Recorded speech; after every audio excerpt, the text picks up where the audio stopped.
Hey everybody, just going to take a quick break from the show to tell you a little bit about Shutterfly. If you're like us, you take a lot of pictures because you have a camera right in your hand all the time. How would you not take a lot of pictures? And we're taking all these pictures, more than we've ever taken in the history of the world.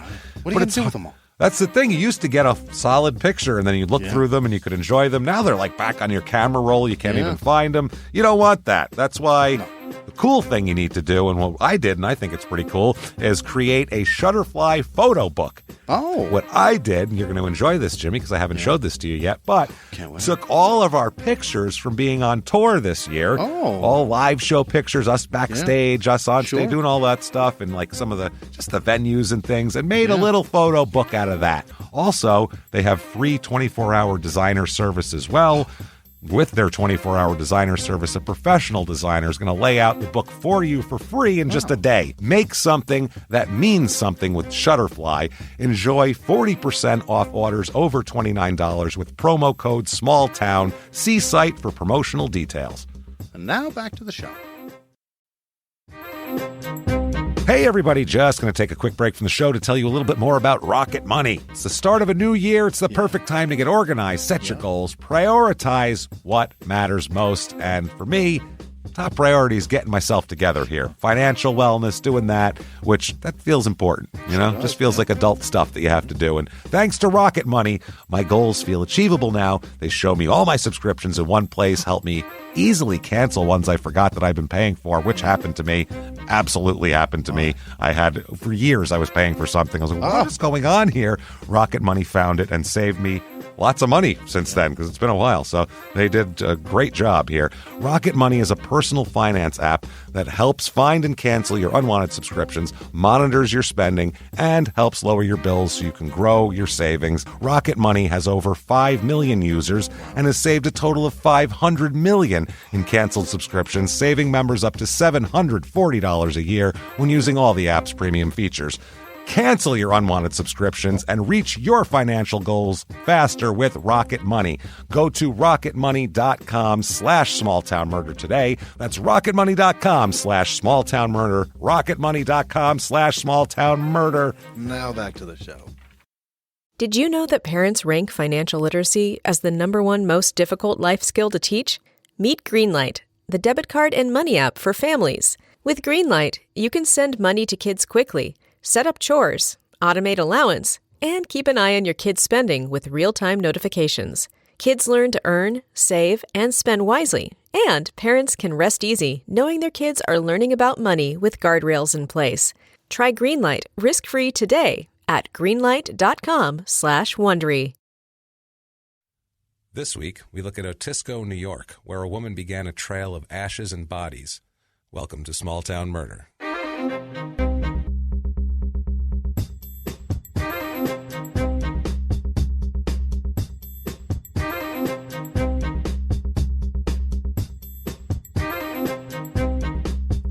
Hello, everybody. Welcome back to Small Town Murder. Yay! Oh, I'm excited this week, Jimmy. How about you? I'm pumped. I'm always pumped for Small Town Murder, but this week teaser especially. is fucking great. This is a crazy story. My name is James Pietragallo. I'm here with my co-host. I am Jimmy Whisman. Thank you, folks, so much for joining us. Thank you so much this week for your iTunes reviews and all of your support. It means the world to us. We're doing very well, and it's because of you guys helping us out with that. So please, if you're a new listener or if you haven't done it yet, please get on iTunes and give us a review. 5 stars would be lovely if you could. Just doesn't matter what you say. I like these guys or I like ponies. We don't care. Doesn't matter. I do like ponies. I like ponies. Who doesn't like ponies? So get on there, give 5 stars for ponies, and help us out a little bit. We have a crazy story for you this week. Absolutely insane. Hope you enjoyed last week in St. John's, Arizona. Crazy. Which, I've been up in that direction, and it's just as bad as it sounds and just as scary as it sounds. This week, we have a very different story. It's a very, very different story. It's a sad, tragic mess of a disaster, and if this ever becomes a movie, Kathy Bates better play this woman. Let's just say that. She better play her. She can play her wonderfully and perfectly.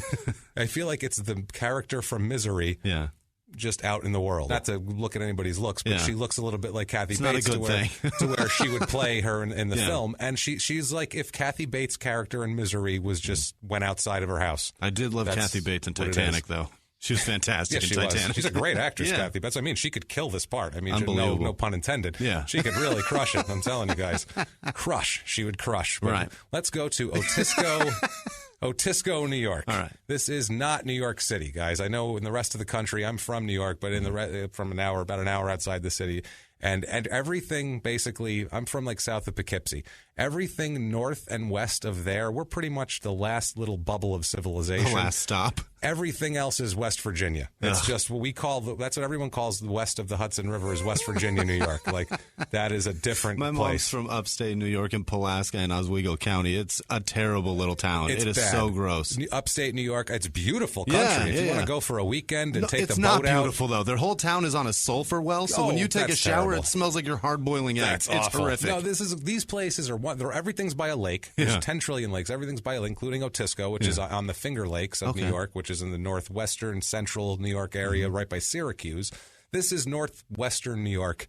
This is cold. It snows feet at a time. That lake effect snow. It's 2.5 hours to Buffalo.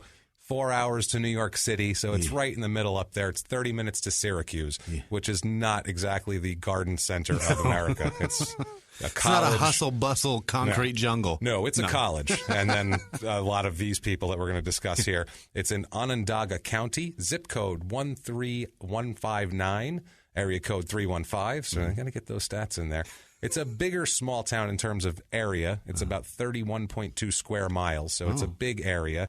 It's this town originally, all this whole area of central New York, because it's just godforsaken land. Yeah. It is horrific. It's nice, and there's, I guess, good farmland up there, but it's so cold, and it's not a place where you'd be like, let's take the family and settle down. In the summertime, the humidity is terrible. Oh, it's terrible. It's the awful up worst. there. It really is. And this town was originally part of the Central New York Military Tract. All right. They had to give this land away. They're like, all right, here's what we do. They set aside 2 million acres to basically pay the soldiers of the Revolutionary War when we fought the British. They were like, look, we got to give them something, and we got a shitload of this fucking land up here that nobody wants. No one's watching. Well, wait till I know we can't give it to them in December because they're not going to stay. Wait till like May, and then we'll bring them in there. There'll be flowers blooming. They'll think it's great, and we won't tell them what happens. They'll go crazy. We won't tell them what happens in Look October. at all these green fields. This is ours. And they're going to turn into The Shining with their family up there. It's awful. So, the Congress promised each soldier about 100 acres of land up here, and they set aside these big tracts. What a gift. People were still slow to enlist back then because they were like, what are we doing here? We're going to line up and let people just shoot at us from 14 feet away? I don't think so. But if you survive, you get 100 acres. So, no, they added another 500 acres per soldier. Wow. In a barren, godless tundra. Gee, thanks. My God. That's how much they really needed people to sign up. Fire sale. It's a fire sale. So non-soldiers began settling in the area about 1798. It officially formed the town of Otisco in 1806, combined parts of 3 other towns to do this. Religious people were the settlers. Okay. They were the religious school teacher type people. Yeah. They said there was a quote there when the main settlers came. It's quote, with the Bible in one hand and the spelling book in the other. Oh boy! So party people. Yeah. They're coming to have a good time. These folks up here. They're super religious farmers. So they're known as the most fun people. If you can get a real religious farmer, they're going to be the life of the party every time. Town legend has it that an Indian family who lived at the foot of the Otisco Lake. The father and all of the children were said to be thickly covered with a coating of hair like that of a bear. Wow. That's what the There is a local town legend. That's what we're talking That's how you know this town is tiny. About bear children who live by the lake. This is insanity, man. Watch out at night, the bear children come out. What? The hell is going on here? You tend to believe that when you see what happens around December, January. You're like, that hair might come in handy. Yeah, maybe that's just evolution. Right. Maybe they've lived here a while. It's a survival tactic. They've lived here for 20 years. You just grow. Your whole body covers in hair. You just stop shaving. Now, the population here, 2,557. So small town. Yeah. That's a tiny town near, like I said, near Syracuse, which is a bigger town, about a half hour away from Syracuse. Had about 2,000 people as of 1830, but the population slowly declined to less than 900 in 1950. Wow. So it just kind of teetered off because it's freezing, and I guess the free land people, once their kids got it, they were like, I didn't pay for this shit, and I'm not staying here. I don't want it. Okay, I'm taking off.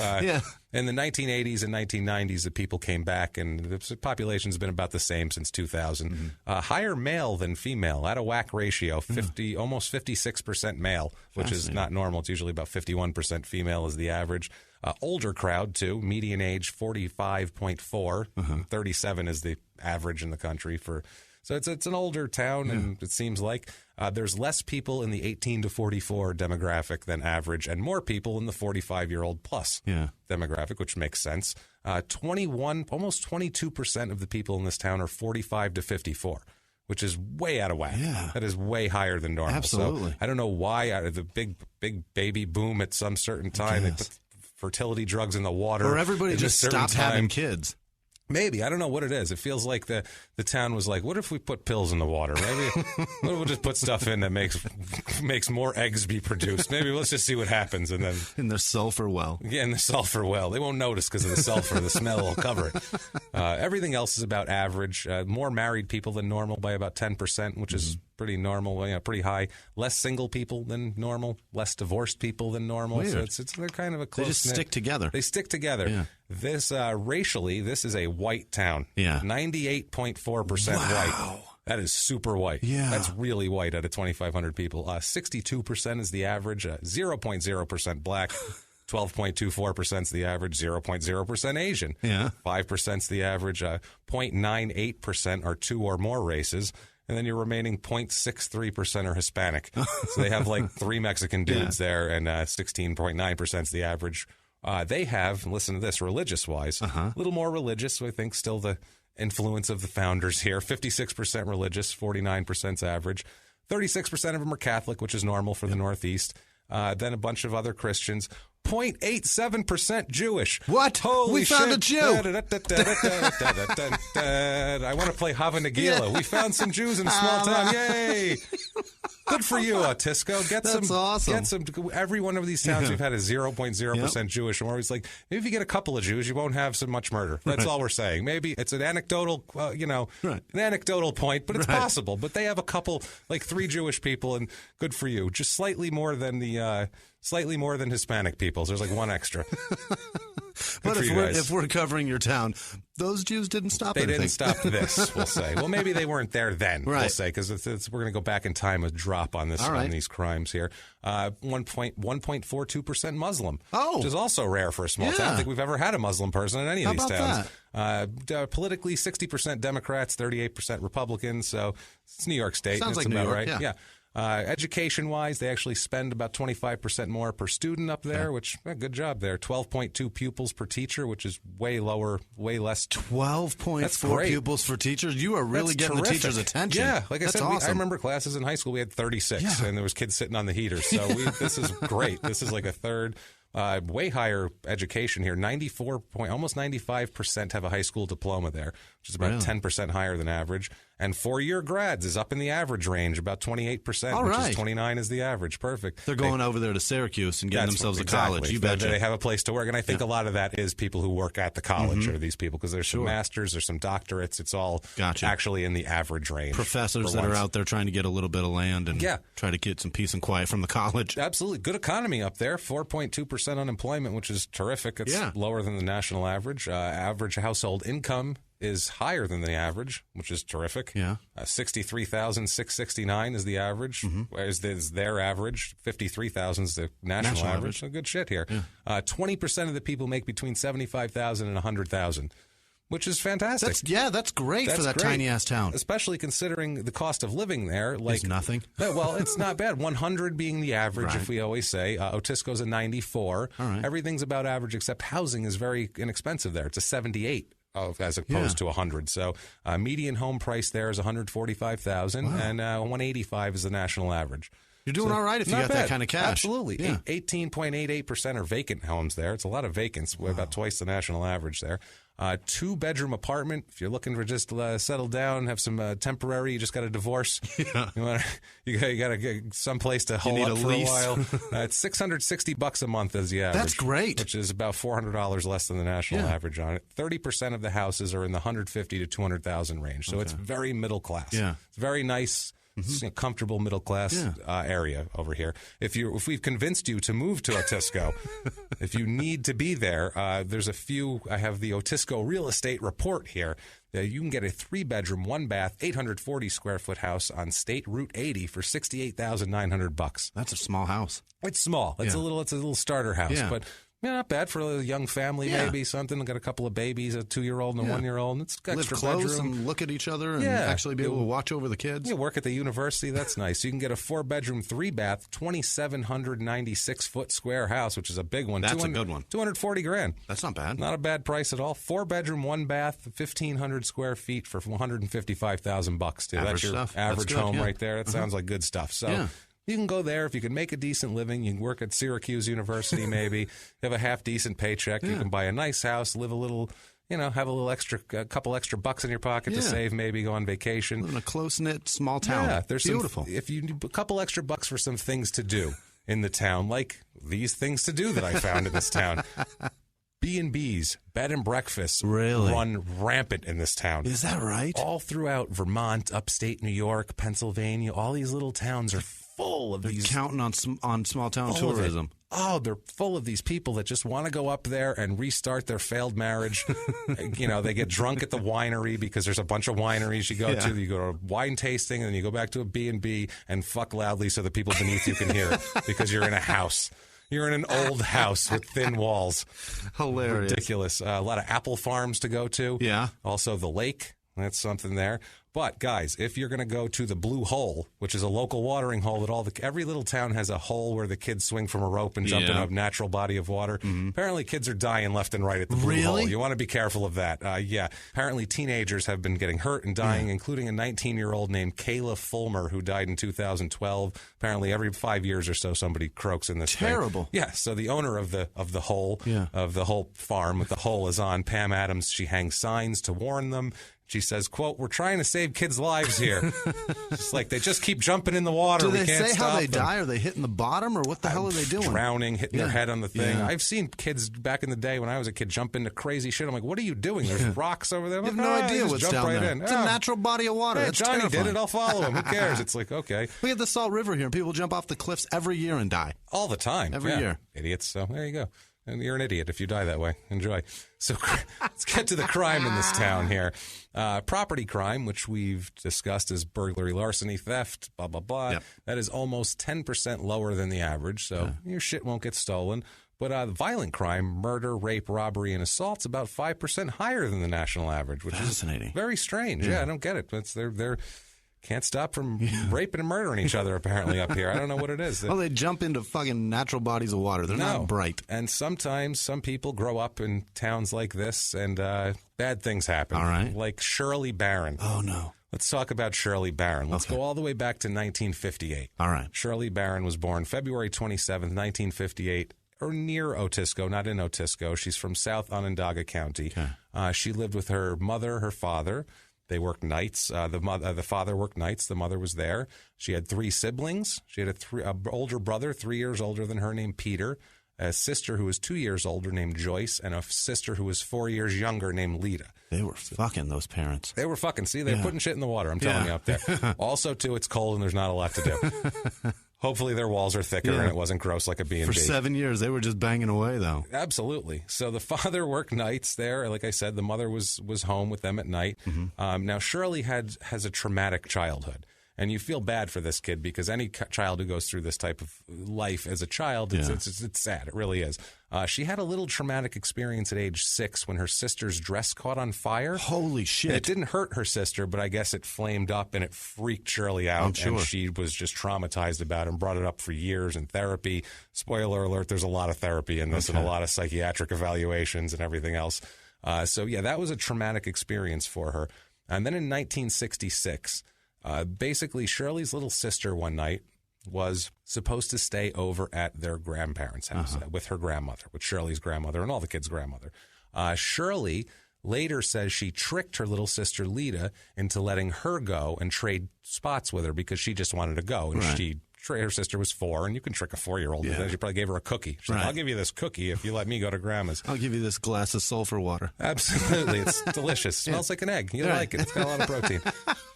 So that night there was a leak in the gas furnace exhaust. Oh, my God. That she left. It's thought to be caused by the family dog later on, which they never found, but they thought maybe the family dog jostled it. Maybe they should have, but it should have been a little more secure than to be able to be jostled away by a dog. Right. But there was a carbon monoxide leak in the home, and all 3 of her siblings died in their beds. Oh, shit. Of carbon monoxide poisoning, which is horrific. She's going to have some guilt for the rest of her life for leaving. Yeah. So she's got a lot of things going on. Yeah. There's a lot of her mother, Marilyn, survives, actually. She gets out of the house. I don't know how you can get out of the house and have your kids be in there, but I've never been in that situation, so I have no idea. And I'm not going to judge, but you just look and you go, wouldn't you be the one dead in the house as you're pushing your kids out the front door? But I don't know. Like I said, I don't know in the panic of something. I feel weird. I'm going to get my kids. Yeah, exactly. So I don't know how exactly, but she survives. Shirley obviously survives. She's a quarter mile away at the grandparents' house and hears about this, obviously, and it sends her into a bad place, as we could imagine, as any child would. I mean, she was 8 years old. She was 7 when it happened. And she wasn't even supposed to be there. She was supposed to be in that house. She was supposed to be in the house. So, yeah, the guilt of it. It's like missing a plane on 9/11. Exactly. Except you not only missed the plane, you traded and you let your brother go on the flight. You know what I mean? You sent your whole family on. And you guys go. I'm going to stay home. Way worse. way worse than that, yeah. At least then you go, a bunch of strangers died, not me. Okay, good. But this is, well, not that the strangers died or anybody died, but you're happy you didn't die. This, you're like, oh, shit, my little sister's dead. And everybody else too, except for the mother. Had her first encounters, Shirley did, with therapists within a couple years of this happening. A big shocker. Yeah. Even in the 60s, when mental health really wasn't at its peak, they still were like, let's get this kid checked out. This kid needs some help. She's got some problems here. Everybody said that she became a very difficult child after that, in school, at home. To the extreme, the kids began to call her Squirrely Shirley. Jesus. As a nickname, which is pretty ruthless, honestly. This poor not really girl. Clever, but then again, 8-year-olds are not very clever. It rhymes. They found a rhyme for Shirley, so I mean, that's not too bad, I guess. So you got to give them some credit for some attempts at a comedic. I suppose. But still, it's horrible. Really, you're picking out a poor girl with dead siblings. And, what else rhymes with Shirley, though? You know what I mean? Yeah, that's the thing. Curly's not an insult, so you can't do that. Her cousin, June Gross, who is around her age and went to school with her, said that she would bite, throw things, and dig her nails into you. Oh, my God. She would violently lash out at everybody around her. She turned into a cat. She basically turned into a cat woman who was very, very just mean and just nasty and violent and just lashing out. I mean, who knows what's going on in her head? I mean, I get it, though. That's the thing. You get this as a child. It's horrible. Early on, later on, a doctor named Dr. James Knoll, who's a forensic psychiatrist at Upstate Medical University, later studied Shirley, and he says that most of the time about this whole thing, if there's this sort of thing, kids turn it inward on them, because she also claims to have suffered sexual abuse as a child, later on after this, which I don't know how that worked, but there's no court cases of it, but we'll take her word for it. Children generally go introvert because it's hard as a subservient child to lash out. You have no responsibilities. You don't know how to do anything outwardly. Not only that, but the death of the siblings and that sort of thing. He said normally this is an inward thing and they're going to abuse themselves, and lashing out is very rare for this sort of thing, especially for females. Yeah. Once in a while you'll get a male who's like that, but for a young female... Chicks wait till they're in a relationship. Yeah, there you go. No, for a young female, though, not usually going to lash out violently and be whatever. So doctors at the time said that she had antisocial personality disorder, which is... couldn't be expected, I think. Also said that she had criminalistic type thinking. Jesus. Quote there, which she was as a child. That's some dark shit to say about a kid. Antisocial personality disorder, which we all understand. Right. We get that. Right. And then also, too, a bit of a scumbag. We're not sure. We don't really trust her. Here's my layman terms as a doctor. She's kind of a scumbag. Yeah, that's some criminalistic type thinking. She's probably like this poor, depressed 9-year-old girl. Right. Criminalistic. We don't trust doctor's this one. essentially calling her a sociopath at 8 years old or 10 or whatever. He's a pretty good doctor, I think, as we'll get into here. All right. I believe he nailed that one, huh? He did pretty well with it. Fucking Yahtzee. So 1976 we get to. She's about almost 20 years old. Yeah, 18. She has a daughter named Colleen. She has a daughter with a man named Ronald Winters Jr., who she's going to stay with now. They end up getting married the next year in 1977. He's 21 years old. She's 18 at the time. They have a baby. Yeah. Hey, good for you. Nice young family. What happens in the 70s. Yeah, let's hope things work out for you. You know what I mean? Fingers crossed. Yeah, Ronald, you go get a job at the plant and, let's do this. We'll get hope a nice he got house. that doctor's report. Yeah, that's it. I don't think he did, honestly. Later on, I think he could have wrote his own, probably. But for now, I don't think he's gotten this at all. 1977, she has a son named John. Oh, she's really lining them up. Yeah, now she's got 2 kids, Colleen and John. Now, 1978 is her first brush adult-wise with things not being quite right. Okay. Somehow they end up in California, the whole family, and she ends up in a psychiatric care facility in 1978 in California. I see this as like a vacation, and then like she just fucking snapped, and he's like, "That's it. I'm putting you in a place now. I'm not even getting back home." I mean, I don't. Yeah, we're not getting back in that car. Now, I don't know if she went nuts with the kids. I don't even know. There's no record of what happened. It's just that she was in this care facility in California for a little bit, not very long, and then they moved back to this area. Okay. They moved back to New York. They went to Disneyland and she fucking snapped. That's my fucking. That's how I tried to stab Goofy with a broken pair of scissors, and they were like, "She needs help. Yeah, this isn't going to work." Get her out. to UCLA Medical Center Please. now. Jesus, somebody. 1979, they move on back to the East Coast. They go to Teresa, New York. Teresa is right on Lake Ontario. It's further west and north than Otisco. It's up there in a. It's terrible. It's colder. That's all it is. It's just colder. It snows feet. It's awful. It's literally 3 hours from everything. Ugh. You are not. It's 3 hours from Syracuse. It's 3 hours to Buffalo. It's 3 hours to Toronto. It's a nightmare. The closest city you're going to get is Montreal. Yeah. So the nearest place you can go to a half decent city, everyone's going to be speaking fucking French at you. Great. That's the way you isolate a lunatic, though. Yeah. When you take her out there. That's some strategy on the part of her husband. Absolutely. This is a town just like Otisco. It's 2,925 population, so it's the same sort of deal. Like I said, it's between the St. Lawrence River and Lake Ontario there. 5.5 hours from New York City. It's a bad place to be up in Teresa. Yeah. Not the place you really want to be. But they settle in. Yeah. They're going to have a family. They settle in. They get a house. They're doing their thing. They have a cabin. Everything's fine, right? Everything's going to be good at this point. Yeah, sure. Not quite. No. September 11th, 1979. Oh, boy. Yeah. Well, the first 9/11. First 9/11. There's a fire at a friend of Shirley's house in nearby Herman. It's less than 50 miles away. It's a friend of hers. Her friend's 3 children die in the fire. Oh, shit. So that is horrific, okay? Awful. September. Yeah. So, I mean, that's sad. Maybe she knows tragedy. Maybe she can comfort this poor woman or something, right? You figure at least, because that's terrible. This poor woman lost her 3 children in a house. House fire is a horrible way it's good. I can't even imagine it's that. the most cliche insult that there is. You know what I mean? It's the worst. So terrible. I can't even imagine. No, and you know your way around that place so well, and you can't get out. And the fear, panic and fear would be intense. You can't get your kids because the woman, she got out, but her kids didn't. So imagine that she's going to be wrecked. It's horrible. It's the worst. No, it is. It is. Now, the very next night, September 12th, 1979, there's a fire at Shirley's cabin in Teresa. The cause of the fire is... They went back and forth. First, they thought it was an electrical problem, and then they said it was probably some kindling by the wood stove that came out and set the blaze.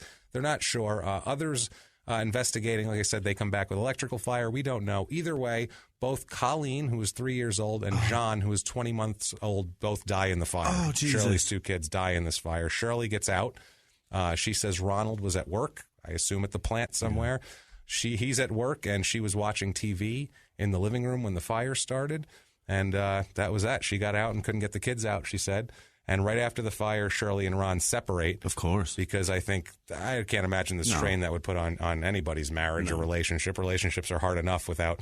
Those kids are what were keeping that marriage together, I got a feeling. Yeah, after the psych ward, maybe. Or maybe he really loved her, and then this was like, look, this is too painful. I don't know what the deal was, but it was not great. I'm more cold. I'm going with those kids kept it together. He's like, look, I've got no kids anymore. I'm a mess. I don't need your crazy ass around. Well, they go on and off for the next 10 years or so. Trying. They're going to be, June 1980, they have another son.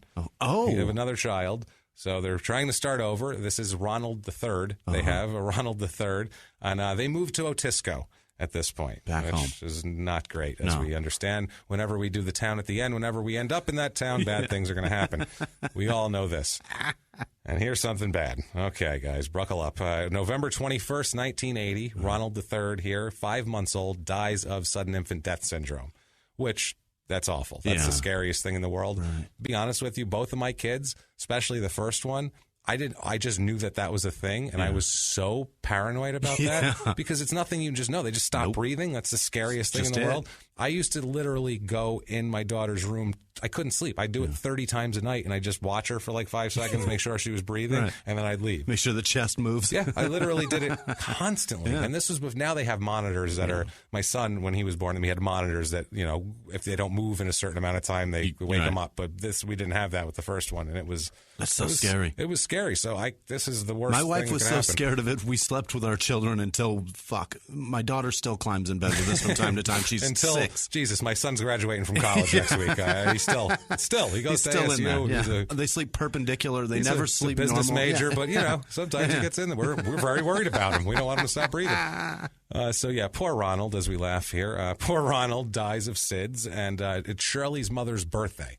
It's Marilyn's birthday, so that's an odd thing that they die on the birthday. It's a terrible birthday. It's a terrible birthday. Now, January 3rd, 1981, this is a month and a half later, 2 separate fires break out inside Shirley and Ron's trailer. Both are called arson. Uh-oh. Both of these fires. Police don't arrest Shirley. There's a lot of fire in this woman's life. There's a lot of fire in this woman's life. A lot. That's way too much fire in this woman's life. Way too much fire, absolutely. And she's living in places that are super flammable, too. Why are you living in a cabin? Why are you living in trailers? Yeah. Those are so flammable. Yeah, if you want to mess up a trailer, just go outside and push it over also. You don't need to set it on fire. That's just flatten insult a to tire. injury. It'll flip. That's 2 fires break out on the 3rd. Now, February 10th, a month and a week later, February 10th, 1981, 2 more fires break out at Shirley's trailer. She's arrested for arson. I would hope so. They said, okay, now coincidence is coincidence, but, this is a little... Sparky. Yeah, this is getting a little ridiculous there. What was I going to call it? Squirrely Shirley? No, not Squirrely Shirley. I had a fire pun locked and loaded for you, and it's not there. I'm sorry about that. I just hit Sparky. That's all I've got. Sparky will work for now. We'll do that. So November 9th, 1982, she is still underneath the February arson charges from the year before. They still haven't gone to trial with that yet. Another fire breaks out at her trailer. Same trailer. She's arrested, charged with arson again. Again. So this is insane with these fires. Shirley is, from 1979 for the next 20 years, she is near at least 17 fires.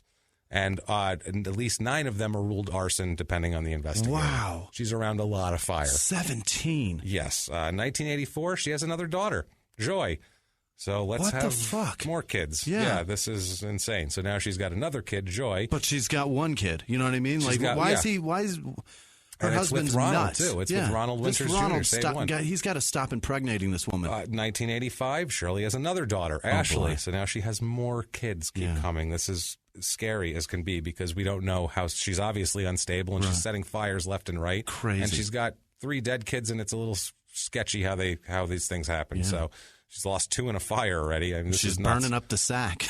Yeah, it's terrible. So November 12th, 1986, this is a year after Ashley is born, there's a large fire in the Winters apartment building. Okay. Large fire, causes undetermined. Shirley's not charged. Now she's in an apartment building. Other people in danger. Neighbors, several neighbors barely got out alive. Yeah. So she almost killed more people.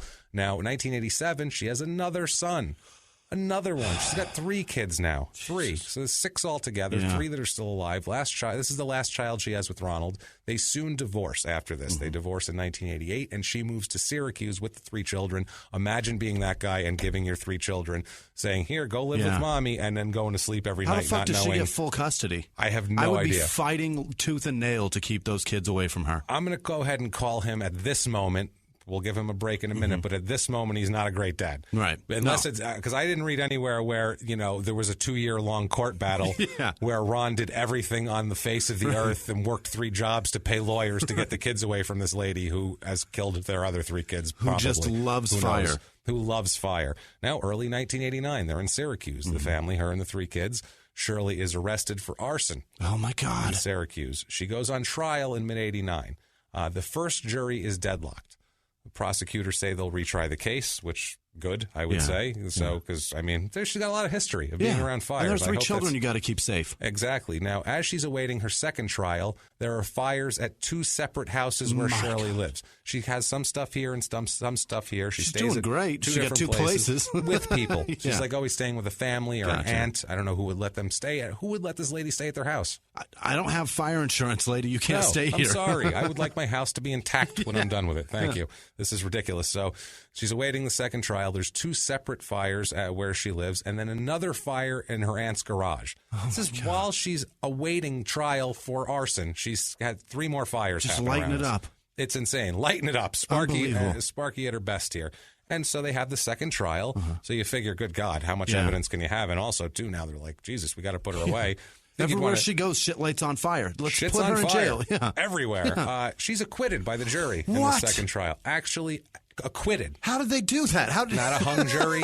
Acquitted. They just go, no, it wasn't her. Arson is very hard to prove. Yeah, I can imagine that's true because you got it. I mean, the fingerprints burn up, so all you got is circumstantial that she's around. It's if you read, I've brought this book up before, The Homicide, A Year on the Killing Streets by David Simon, who's the guy who made The Wire and made Homicide, Life on the Street, and all that shit. He wrote a book where he followed the Homicide Department of Baltimore in 1988, and basically when the phone rings and the homicide guys pick up the phone, and they're not thinking, oh, let's go get some justice. Right. They're like tired. They're on a double shift, and they're thinking, let's get an easy one. Yeah. They want what they call a dunker. Yeah. That's like you show up at the house, there's a dead guy, and there's a woman in the front yard holding a bloody knife going, that motherfucker told him not to do that ever again. That's a dunker.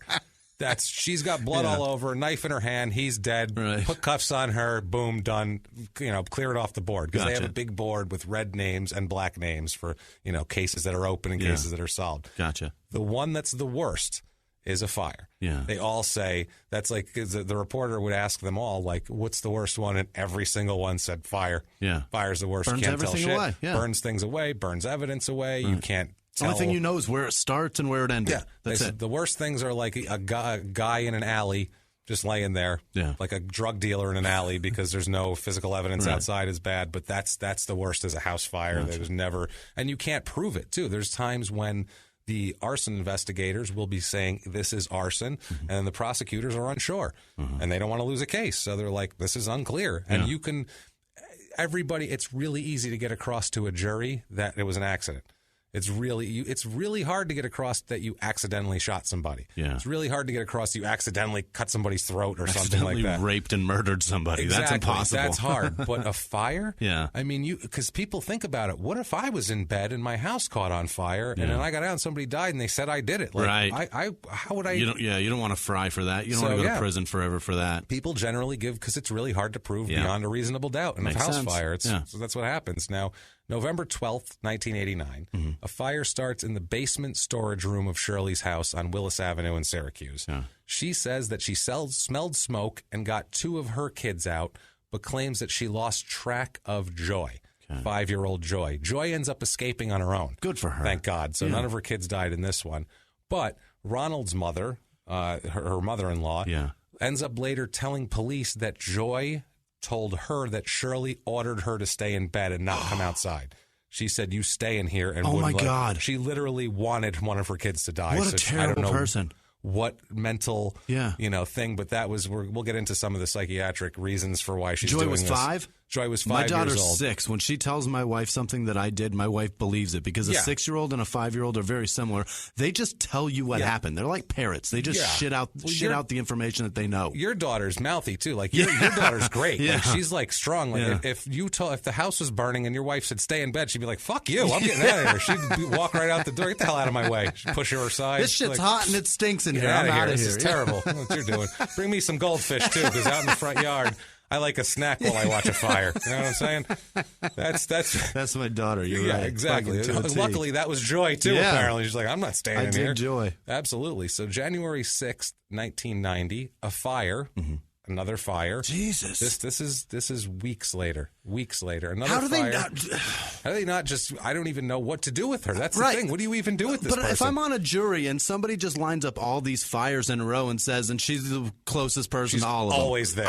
I'm in. Always there. Send her ass to jail. How many house fires you been around, Jimmy? None. In your whole life. Fucking none. None. And I know people whose houses have burned down. Guarantee you that's the only one they've ever been around. That's it. Fucking none. I mean, they say lightning, the odds of getting struck. Imagine the odds of your house just spontaneously bursting into flames. In the fucking basement. Everywhere you go.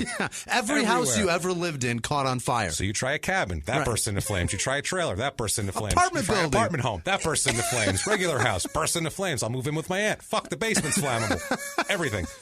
It's insanity. So anyway, fire. Fire is also ruled arson. Burns down Shirley's home. Family court steps in, finally removes the 3 kids. Thank God. And gives custody to Ronald. Good. I usually want the mother to have custody of the kids. Not in this case. I want Ronald. I don't care if Ronald is a crackhead who brings, I don't even care what Ronald does. Right. At least they're not going to burn to the ground. Anything short of child molestation, Absolutely. give him to Ronald. Anything short of severe abuse, they're better off with them. Go to Ronald. I'm sorry. So, Shirley admits herself to the Hutchings Psychiatric Center and only stays a few days. I don't know if that was to try to not get in trouble for the fire. She's like, I'll just check in institution. They won't know where I am. She gets out. That was only a few days. This was January 1990. March 18th, 1990, a 2-story apartment building that Winters is living in catches on fire and burns to the ground on Lakeview Avenue. Winters gets out. Also getting out is a young couple with a 22-month-old baby who were burned and barely got out alive. Oh, my God. She almost killed a family on this one. They lived beneath her in this apartment. This lady is a nightmare at this point. She's a devil. This is a bad person. I don't even know if it's a bad person. She's a sick person, too, on top of that. Because that's the thing about someone like this. Is that she's so mentally ill, and nobody's diagnosing it or nobody's just forcing treatment on her. And as I'm doing all this research, I want to give her a pass sometimes because I'm like, God, that childhood, what she went through and all that. But I'm like, no, because you know what? We've had all these people go through. Right. I am sure our Hawkins, Texas guy there, I'm sure he had a horrible childhood. I guarantee it. Guarantee you. He had an abusive, horrible, just indescribable childhood. Right. But once you kill 3 people, that shit doesn't matter anymore. It's Goes not about right you the anymore. fuck away. You so betcha. that's how I feel bad for this woman, and I understand that maybe she can't help it. But at this point, I don't give a shit if she can help it or not. I just want her off the street completely. Just to save society, for fuck's sake. And her kids and everyone else's kids. Yeah, the children, everybody's children. It's terrifying. Keep kids away from her. So April 10th, 1990, she's indicted for arson and reckless endangerment for the Willis Avenue fire that we mentioned from a couple months ago. 1990 still. She's mid-1990. She visits the graves of her first 2 children, then tries to jump off the St. Lawrence County Bridge. So that's a interesting little tidbit there. Not and unsuccessful. It didn't work. Unsuccessful. Just went for a dip. Nope. Yeah, just a little dip and swam out and went, shit, still alive. Well, water usually fixes fire. I'll jump in here. At least I'm not flammable now. Right. I'll go burn something. So September 21st, 1990, a fire breaks out in the garage at Winter's aunt's home that she's staying in. October 5th, a couple of weeks later, a fire in the same garage. God damn it. Same garage. Burns the entire garage and house to the ground this time. Completely burns her aunt's house down. Yeah, finally. Hey, there we go. There you go. You got one. It's like the 3rd time she set her aunt's house on fire. Why is her aunt letting her back in? Yeah. At all. And why is there anything that can light fires in the house? Anywhere. Why is there a lighter? Anything. You don't smoke anymore. If you smoke and you invite her into your house, guess what? You quit smoking because nothing. You're like, hey, no, there was no fire to be in this house. None. I don't want her to have anything around her. No. And luckily, later on, we get into this a little bit. Spray my walls down with the garden hose every night. Outside. Yeah, like you live in a wildfire zone. You're like, they could be coming. I'm out here with the hose. Spray down the yard just to make sure.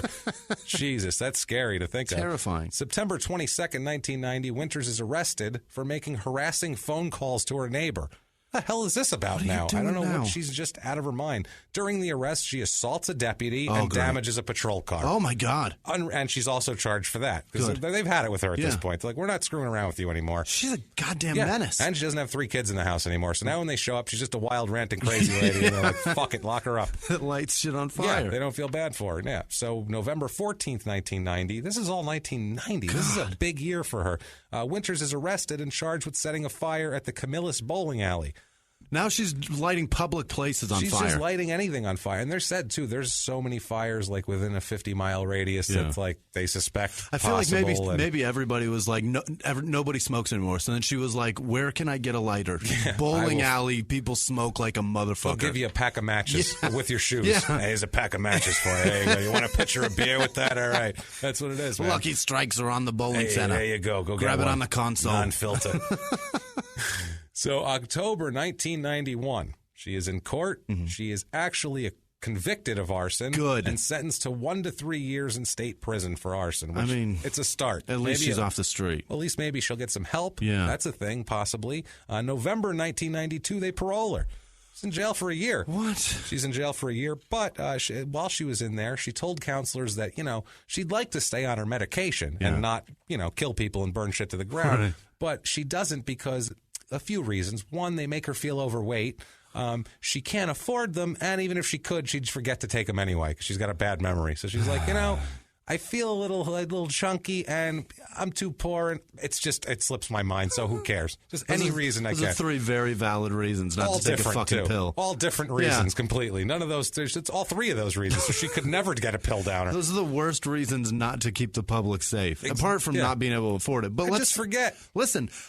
As a taxpayer, if that person lives in my town, I will gladly, every dime I send to the state, every paycheck, give it all to her for the fucking medication. I'll go pick up a prescription and put it in her mailbox. I don't give a shit. I'm not going in the house because I could be on fire. I'll bring her some fresh Evian so she doesn't have to take that sulfur water down with it. No shit. She'll need that.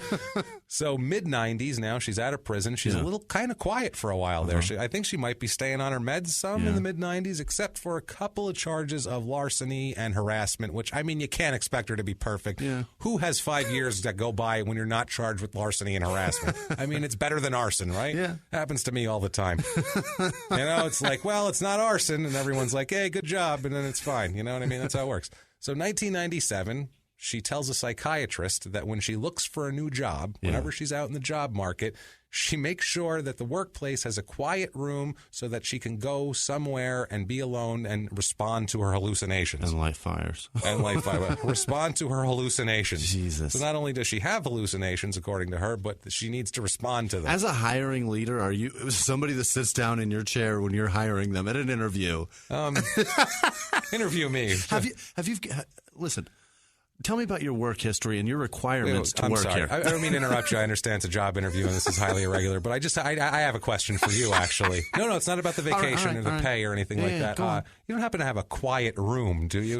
We do have one down the hall. What would you need that for? No one else will come in, right? No. Close it, lock it's all the door. yours. Well, I get these hallucinations, and I need to. What I do is, it's like a secretary. I take messages all day, and about 2:00, I go in and just respond to all of them. It's like I got to return my emails. Take messages. I got to return my emails right notes here. on the walls, and I just one by one, I knock them all down. That green demon that comes and visits me about 6 every morning. I got to get back to him. He's been bothering me for 2 days now.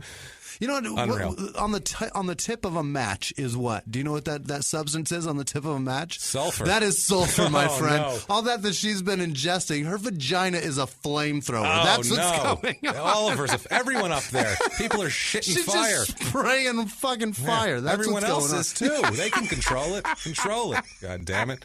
This lady. That's hilarious. Oh my God. So. On mental institutions, at least 7 times she was readmitted to a mental care facility within 2 days of being released, usually high and or drunk, too. She'd get all fucked up and come on back. She was in psychiatric wards up at least 28 times. 28 times. Oh, my God. That's a lot of in and out, man. That's a lot. I've been through a lot of fucking therapy in my life. I've never been to psych wards 28 times. Not even in my entire life. No. So April 27th, 1997, Shirley's mother, Marilyn, her home is burned to the ground. Of course it is. Her cousin barely gets out alive. Yeah. Shirley is arrested. Yeah. This is a little too close here. She pleads guilty on this one. Good. They medicated her up. Even admits that she knew her cousin was in the house when she set the fire and was trying to kill her cousin, she said. So whatever. She's sentenced to 8 years in prison. Good. Off the street. She needs to be in prison here. Now they get a look at her a little bit. And this Dr. James Knoll that we discussed before, the forensic psychiatrist, he says the fires, basically all the fires are about the gas leak. He says it's all an attempt to repeat and master. People do this psychologically. They repeat scenarios to try to master them, but they're not going to master them. They just need to repeat them. She's so sick that she's recurring the event that traumatized her, trying to fix it? That's the thing. They don't know. They don't even know why they're doing it. It's called repetition compulsion. Wow. It's an absolutely a thing. It happens a lot. Killers do it. Yeah. It's a thing they try to master. He says Shirley repeats her own tragedy, but to a severity and magnitude that's rarely seen. Said normally this would not go on for 30 years, escalating these fires, killing children, all this sort of thing. Now, while in jail, she hasn't been charged with any murders yet. Wow. While in jail, she tells prison psychotherapists that she has 9 personalities. I believe her. That's not far off here. Later on, she says it was just she was trying to appease the psychotherapist into whatever. I think she was just playing around, was bored. Also says that she fears dying on the anniversary date of her sibling's death. Every year. She says, quote, I've always felt each year that on this day I would die. It is scary. It would be fate. Jesus. So she's just her mind is messed up. Can you imagine being married to that? Jesus. Married to, I can't imagine that's your mother. That's your mother. That's the person you look to. And just imagine her being her neighbor. That's terrifying because she's going to burn your house down. You got to ask her for sugar. Oh, man. No, thank you. I'm good. I'll just take some sulfur out of the drain. Hope you got a lot of baking soda. That shit puts out fires. Yeah, you'd need it. Yeah. So forensic psychiatrist, again, we're here with James Knoll. He said that Winters has a borderline personality disorder at this point in 97. He says, quote, at this point in time, our treatment is not that great. What we can do is kind of therapeutically hold their hands through the rough times and hope. Basically, borderline is, you're pretty fucked up. There's not much we can do about it.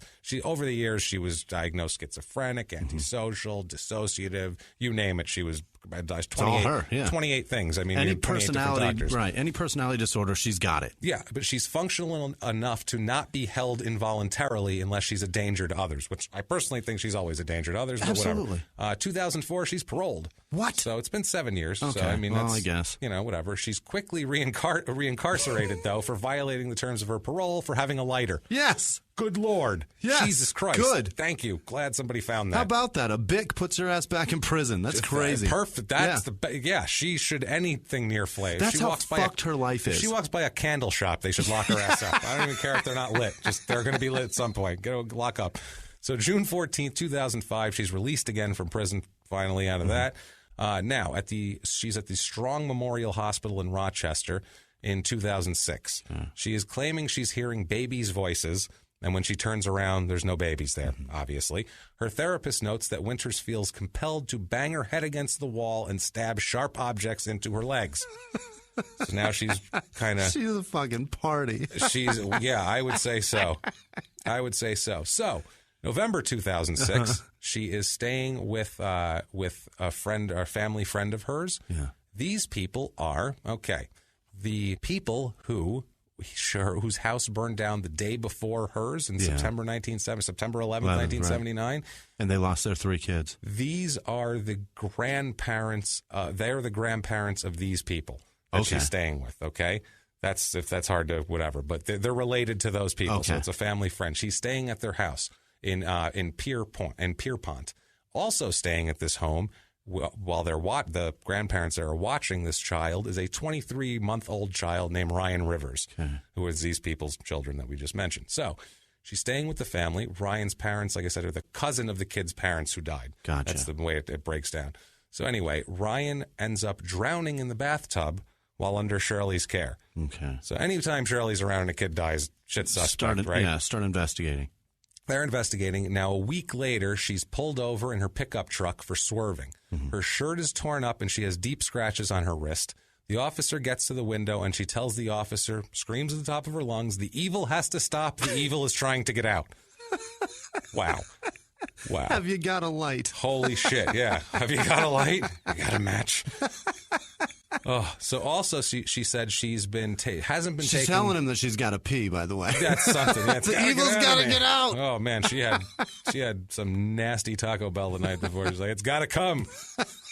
Also, she said that she hasn't been taking her schizophrenia medication, and she was trying to get to the Ogdensburg mental health facility, but got lost. She says, I'm trying to get to the mental hospital. Yeah. He's like, that's a good place. Let's go there. I'll rush you there. So March 2007, authorities exhumed the bodies of Shirley's 2 children, Colleen and John, from the 1979 fire, and the body of Ronald III, the SIDS victim, in 1980. So, March 16th, 2007, knowing that this is going to happen, she tries to commit suicide, ends up being hospitalized. Boy. Absolutely. Now, during the exhumation, authorities do full testing, autopsies, the whole deal. They find that Colleen and John, the first 2 kids, had blunt force trauma to the head before they burned. Wow. Also, that Ronald III had been suffocated. He did not die of SIDS. All right. So now we're on to something. Now we got a murder. Now we got 3 a couple of murders from Otisco. Right. So, March 28th, 2007, Shirley is indicted in Onondaga County for the murder of 5-month-old Ronald III in 1980. The judge rules that she made some incriminating statements to the police while they were interviewing him. The judge throws them out of court because I guess she asked repeatedly for a lawyer and said she didn't want to talk. She wanted a lawyer, and I guess they kept small towns. They kept pounding on her, and didn't go with procedure. So they lost some incriminating statements, but that's okay because also September 19th, 2007, She is also indicted in St. Lawrence County for the November 2006 drowning of Ryan Rivers. Good. The other child. So she's charged with second-degree murder on that one. We got 4 kids dead, and they're all probably her fault. I think we have 8 kids total that are probably her fault. But I mean 4 that they're going after her for. Yeah. Right. Well, they're going after her for 2. They're not going after. They do not charge her for the first 2, Colleen and John. They do not, because they said that with the fire, it's hard to prove. Gotcha. And it's a hard one, but these 2 they can prove scientifically. Mary Lou Winters, who is Ronald Winters Jr.'s mother, she said of her son that he's, quote, always slept with one eye open, worried about Shirley, like even when they're not together. Yeah. He's worried about her finding him and burning the house down, basically. Says about the charges, quote, at first I thought it was a psychiatric problem, but I think she's too calculating. So she's saying, like, we thought she was crazy, but then we said, no, she's evil. We figured it out. No. We thought she was crazy, but she's the worst person ever. Evil, terrible person. Yeah. Now, April 21st, 2008, Shirley accepts a plea deal for first-degree manslaughter for the death of Ryan Rivers. Onondaga District Attorney William Fitzpatrick said he was happy with the deal, which will probably be about 20 to life she's going to get in this whole situation. All right. She will also plead to the death of her son, Ronald Jr., or Ronald III, to first-degree manslaughter also. She'll basically take the exact same deal, and the deal is if she does that, then both sentences will be concurrent. Okay. So she doesn't have to still a life sentence. We'll see. I mean, not really. You know what I mean? 20 to life is still technically a life sentence unless, right. It's a good chunk. Right. It's a healthy amount. Yeah. It's, more than any of these kids had. Right. Longer than Ryan all Rivers of them combined. And, yeah, that's true. So April 24th of this year, she, like I said, she pleads to Ronald's death, admitted to trying to seriously injure him by smothering, because that's what manslaughter is you have to admit that you tried to hurt them, right? You tried to hurt them, and it resulted in their death, right? Basically, but didn't intend their death, right? Whatever bullshit hoop they're jumping through, exactly. Right. Whatever, get her in jail. Who cares? Right? It doesn't matter. So June 2008, Winters gets in trouble in prison. Good. She is in prison. Good for her. What she does is not good. This is what I mean. This woman is horrible. Winters is in trouble for kicking a fellow inmate who is pregnant with twins in the stomach. Oh, my God. And screaming, quote, I hope your babies die. What a bitch. This lady's fucking horrible. What a horrible bitch. She loves to kill children. I mean, she needs to fucking kill children. And I know why you're saying it. It's not a matter of, it's not a gender thing. Right. You're killing fucking children. What you're a an bitch. asshole. Yeah. You're just an asshole. That's fucking ridiculous. Unreal. I hope your babies die? What are you, fucking psychotic, clearly? That's threatening. You're obviously stating exactly what you want to do. What a bitch. I hope your baby, while she's kicking her in the stomach. So, Jesus. And she's a bigger girl, too. So, I mean, I don't know if the other girl, but she was pregnant with twins. She probably wasn't that physically stout to be fighting at that moment. June 16th, 2008, she's sentenced to 20 years in prison for Ryan's death, Ryan Rivers. On June 17th, the next day, she's sentenced to 8.5 to 25 years for Ronald's death. To be served concurrently, she is eligible for parole in 2025 when she'll be 67 years old. And I hope that she doesn't not old live that enough. long. No. Now, there's an appeal process here. The 20-year sentence for the one murder was, for the Ryan Rivers murder, one of the condition of that was that she's not allowed to appeal. Okay. That was the condition of that. But for Ronald III's death, that was not in the deal. It's a different deal. So she can fucking appeal that? She does appeal that. She's saying that the state should have ordered competency hearings for her and not let her take these deals. She also claims that her lack of competency caused her to agree to an appeal-free plea in the first place. She shouldn't have agreed to a charge with no appeal possible. That's what she's saying. On court rules that the ramifications were explained and the ruling is affirmed. And you can fuck off and get out of here and go back in there. Go back to prison where you belong here.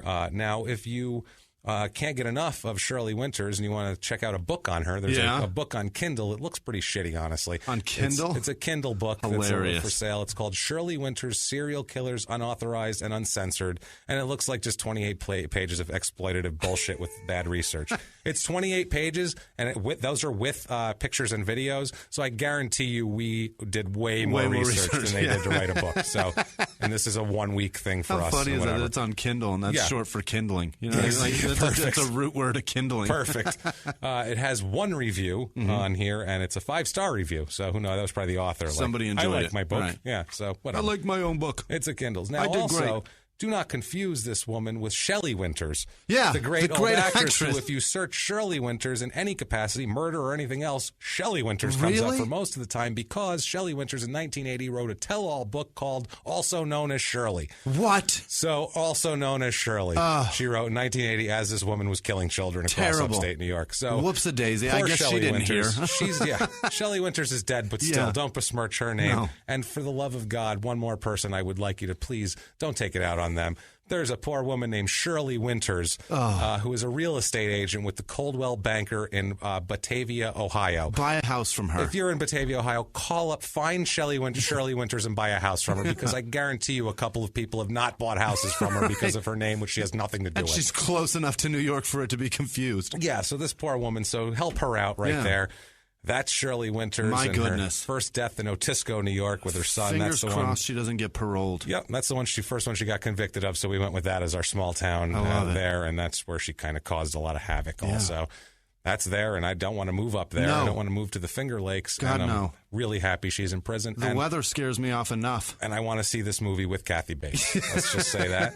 Now we're going to get into some shout-outs here really quick. Once again, iTunes reviews are huge. If you want to help us out at all, please get on iTunes, get on there, 5 stars, and tell us whatever. Like we said, you like ponies. Yeah. It doesn't matter. Keep us on the charts. You guys have done such a great job these past weeks keeping us up. We haven't dropped once. Thanks, guys. We work We've been on it the entire time. Thank you. We work really, really hard, and to get positive feedback like that really makes it worth it for us. So thank you guys so much. And if you want to make it a little more lucrative for us, you can get on patreon.com/crimeinsports, and you can leave a donation. That's our other podcast, and it all goes to us. Also, too, if you want to do a one-time deal, our PayPal is crimeinsports@gmail.com. You betcha. Other than that, please follow us on social media and you leave reviews and Patreon like these fine people did. You can follow us on Twitter @SmallTownPod. On Twitter it's at MurderSmall. At MurderSmall. On Facebook, it's SmallTownPod. Right. Get on there and like these fine folks did here. Phoebe Miller, she's a blogger in England. She has a website called SoYou'reGettingMarried.com. I'm assuming that it's a blog about when you're getting married. She's been tweeting like crazy. Thank you. Go there and check out her blog. Totally. Henry Hervela in Finland. Hervela or Hervela?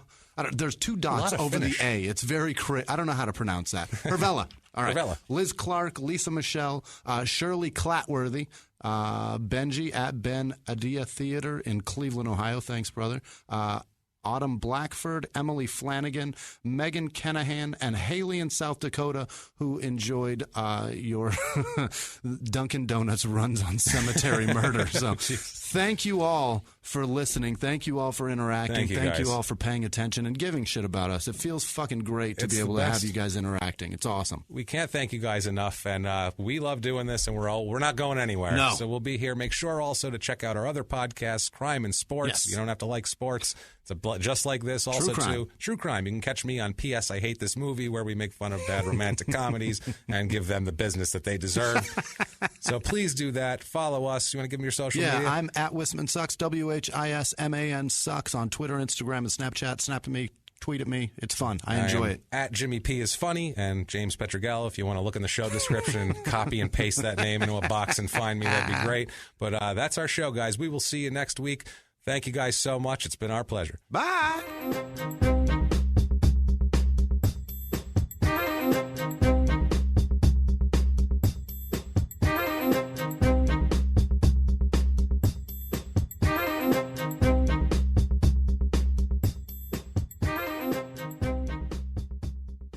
If you like Small Town Murder, you can listen early and ad-free now by joining Wondery Plus in the Wondery app or on Apple Podcasts. Prime members can listen early and ad-free on Amazon Music. Before you go, tell us about yourself by filling out a short survey at Wondery.com/survey. He was hip-hop's biggest mogul, the man who redefined fame, fortune, and the music industry. The first male rapper to be honored on the Hollywood Walk of Fame, Sean Diddy Combs. Diddy built an empire and lived a life most people only dream about. Everybody know ain't no party like a Diddy party, so. Yeah, that's what's up. But just as quickly as his empire rose, it came crashing down. Today I'm announcing the unsealing of a 3-count indictment, charging Sean Combs with racketeering conspiracy, sex trafficking, interstate transportation for prostitution. I was up. I hit rock bottom, but I made no excuses. I'm disgusted. I'm so sorry. Until you're wearing an orange jumpsuit, it's not real. Now it's real. From his meteoric rise to his shocking fall from grace, from law and crime, this is the rise and fall of Diddy. Listen to the rise and fall of Diddy exclusively with Wondery Plus